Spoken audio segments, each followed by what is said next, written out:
Chers amis, j'ai la joie de vous retrouver aujourd'hui dans le cadre de nos cours sur Avodat Hamidot pour qu'on puisse enfin rentrer de plein pied dans le sujet tellement difficile, compliqué, complexe qui est celui de la Emouna et du Bitachon. À savoir, qu'est-ce que exactement le Bitachon?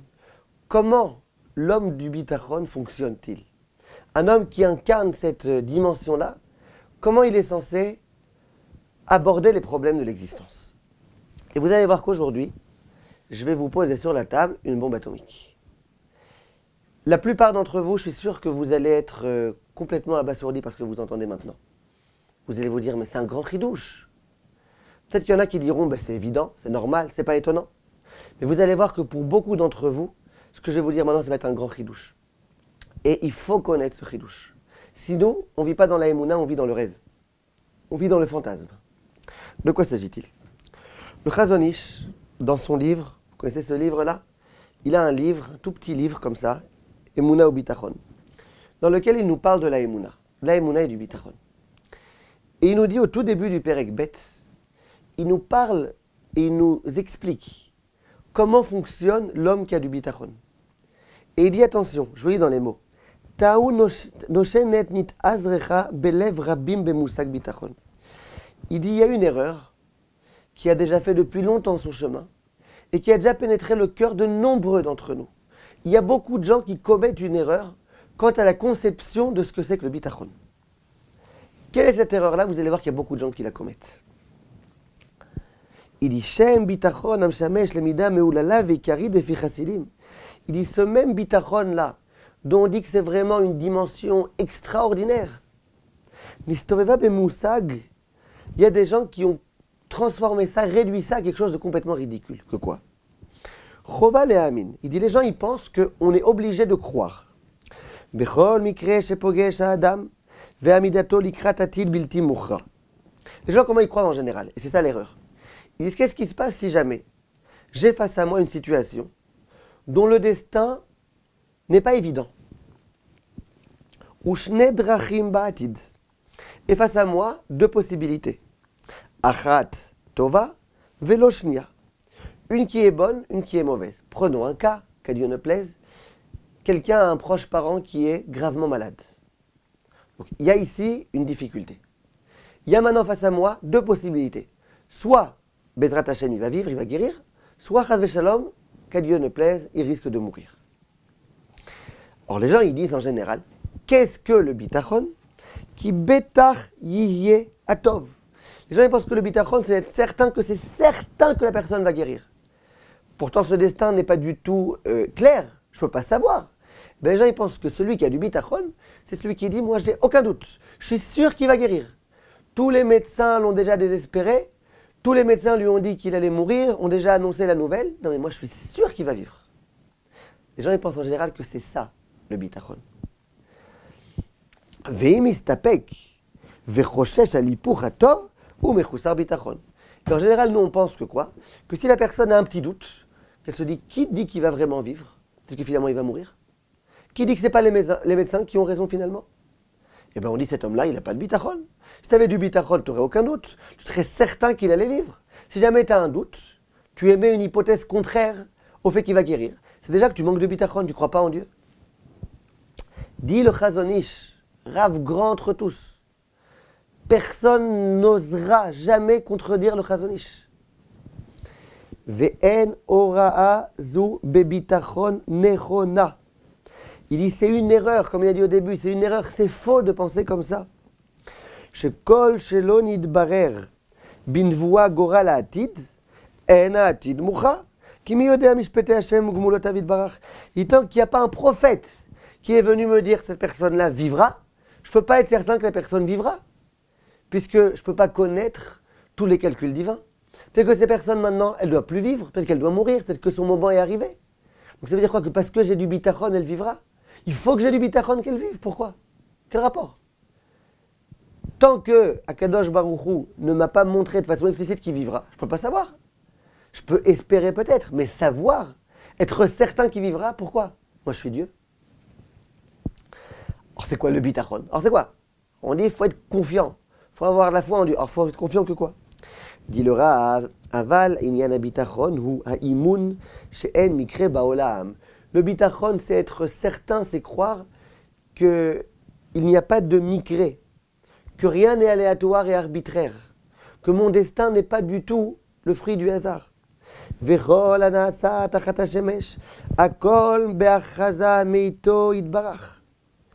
Et tout ce qui se passe sur terre, ça provient d'Akadosh Baruch Hu. Et il continue. La personne est malade. Est-ce qu'il va vivre? J'en sais rien. Ce que je sais, c'est que ce qu'Hachem décide, c'est ça qui se produira.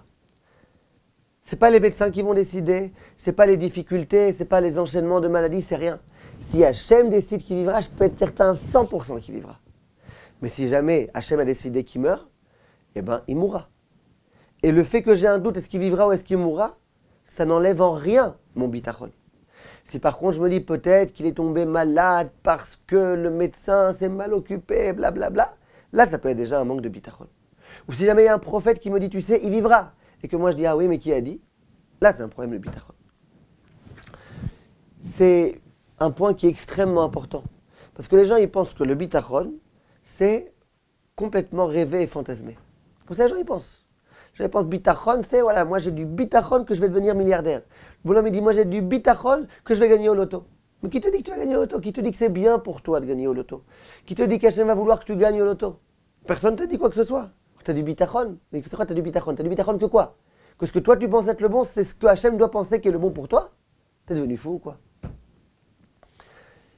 Je me rappelle une fois, il y avait quelqu'un que je connaissais bien, dont la maman était malade, gravement malade, elle avait un cancer généralisé. Et ces personnes-là avaient été voir le Rav Kadouri. À l'époque, il était vivant. Ils ont été le voir, et je ne sais pas exactement comment ils ont fait, parce qu'à ce moment-là, le Rav Kadouri était déjà très âgé, je ne sais même pas combien il avait encore sa tête. Mais ils ont réussi à obtenir de sa bouche, visiblement d'après ce qu'ils ont dit, les mots « elle vivra ». Vous savez qu'en Israël en particulier, il y a des gens qui ont une espèce de maladie. Parce que quand ils vont voir un gadol, ils essayent de faire en sorte que le gadol proclame des choses. Ils vont voir le Rav Chaim Kanievski et ils ne vont pas être tranquilles tant que le Rav Chaim Kanievski n'a pas dit « elle vivra ». Et puis s'il n'a pas dit « elle vivra », ils vont dire « Rav, vous pouvez dire « elle vivra ». Et puis après, ils commencent à interpréter. Alors qu'est-ce qu'il a dit le Rav? Il a dit « Refoua Shelema » ou elle a dit « Itavri » ou elle a dit une espèce de maladie comme ça. En tous les cas, les personnes sont venues voir le Rav Kadouri. Je ne sais pas ce qu'ils ont fait, mais visiblement, le Rav Kadouri a dit finalement, d'accord, elle vivra. Et finalement, cette personne-là est morte, est décédée. Pendant les Shivas, au moment où la famille était assise, c'était la panique à la maison. Tout le monde était complètement renversé. Pas simplement parce qu'une mère de famille venait de disparaître, et c'est en soi quelque chose de tragique, mais surtout ce qui est dérangé, c'est on n'arrive pas à y croire. Le Rav Kadouri a dit qu'elle vivrait et elle est morte. Visiblement, elle n'est pas morte, peut-être qu'elle va ressusciter. Comment c'est possible? Le Rav a dit qu'elle vivrait, pourquoi elle est morte? Comment ça se fait qu'elle est morte? Et à ce moment-là, ils ont failli perdre la Emouna. Alors quoi? Hachem n'existe pas? En fait, c'est pas qu'ils ont perdu la Emouna, c'est qu'ils n'ont jamais eu de bitachon. Le Chazon Ish dit le bitachon, c'est pas croire qu'elle va vivre. Le bitachon, c'est croire que ce qu'Hachem dit, c'est ce qui va se passer. Ce qu'Hachem veut, ce qui est le bien, c'est ce qui va se passer. C'est ça que le Chazon Ish dit. Donc ces gens-là, c'est pas qu'ils ont perdu leur bitachon, c'est qu'ils n'ont jamais eu de bitachon. Ils ont eu un bitachon qui était un bitachon de rêve. Il n'y a pas de bitachon de ce genre. La personne est malade, peut-être qu'elle vivra, peut-être qu'elle mourra. Moi, ce que je dois savoir, c'est que ce qu'Hachem a décidé, c'est forcément ce qui va se passer. Il faut savoir que dans beaucoup de textes de Chazal, on voit que l'homme qui a du bitachon, par le mérite du bitachon, tout va bien se passer. Que c'est grâce au mérite du bitachon qu'Hachem nous aidera. Baruch HaGever Asher Iftach B'Hashem, Vaya Hashem Iftacho. Par le mérite que moi, je crois en Hachem, alors Hachem il me montrera que j'ai raison de me reposer sur lui. Mais ce n'est pas une contradiction. Ça ne veut pas dire que parce que j'ai du bitachon, il vivra. C'est-à-dire que parce que j'ai du bitachon, Hachem fera le bon pour lui. Et c'est le bon de mourir, il mourra. Ça, c'est un point qui doit être connu, qui doit être compris, parce que sans ça, on n'est pas dans le bitachon. Nous, on a envie d'être dans le bitachon, pas dans les rêves. On a envie de s'élever très haut, mais on n'a pas envie de devenir des fous. Donc il faut qu'on sache exactement c'est quoi le bitachon. Le Chazon Ish ici essaye de nous détromper. Essaye de dire, ne pensez pas que ce qu'on appelle en général le bitachon, c'est ça le bitachon. Non, ça c'est pas un véritable bitachon. Donc, qu'on comprenne bien ce point-là, qu'on songe bien à ce point-là, qu'on réfléchisse bien à ce point-là. La semaine prochaine, Bezrat Hashem, je vous ramènerai des propos d'un autre Rav qui, a priori, contredisent un petit peu ce Chazon Ish. Mais vous verrez comment on expliquera ça, que ce n'est pas du tout une contradiction. Conclusion, c'est que le bitachon, c'est de laisser Akadosh Baruch Hu gérer le monde. De savoir que ce qu'Akadosh Baruch Hu fait, c'est pour le bien. Que je suis certain que tout est entre les mains d'Hachem dans le moindre détail. Être certain que tous les pépins de la vie, ce n'est pas le fruit du hasard, c'est ça le bitachon. Mais dire c'est sûr que tout va bien se passer, tel que moi je conçois que ça va bien se passer, ça non. Ça c'est pas du bitachon, ça c'est une erreur. Et la question alors qui va se poser, c'est si vraiment, dans tous les cas, je dois savoir que ce qu'Hachem fait est pour le bien, hein, et que c'est tout Hachem qui fait, et que moi je ne dois même pas me poser la question qu'est-ce qui est bien, qu'est-ce qui n'est pas bien. Hein. Alors pourquoi on prie? Pourquoi celui qui est malade, il faut que je prie pour qu'il guérisse? Pourquoi? Ce que je devrais faire, c'est comme dit le Gaon de Vilna, dire Hachem fait le bon. S'il faut qu'il vive, qu'il vive. S'il faut qu'il meure, il meurt. Vous voyez que c'est pas comme ça. Vous voyez que quand quelqu'un est malade, on prie. On prie et on espère et on est confiant et on souhaite. Si vraiment tu dis que non, on ne sait pas nous c'est quoi le bien. C'est Hachem qui sait ce qui est le bien. Donc laisse Hachem faire. Tu dois même pas croire que le bien que tu crois être le bien va se faire parce que peut-être c'est pas le bien. Alors pourquoi je prie? Pourquoi je prie Hachem, donne-moi la parnassa, peut-être c'est pas bien que j'ai la parnassa. Donne-moi la santé, peut-être c'est pas bien que j'ai la santé. Voilà, je vais laisse réfléchir à ce point-là jusqu'à la semaine prochaine. Et je vous dirai personnellement ce que j'en pense. Quant à tous mes chers amis, et merci beaucoup de votre attention. À bientôt.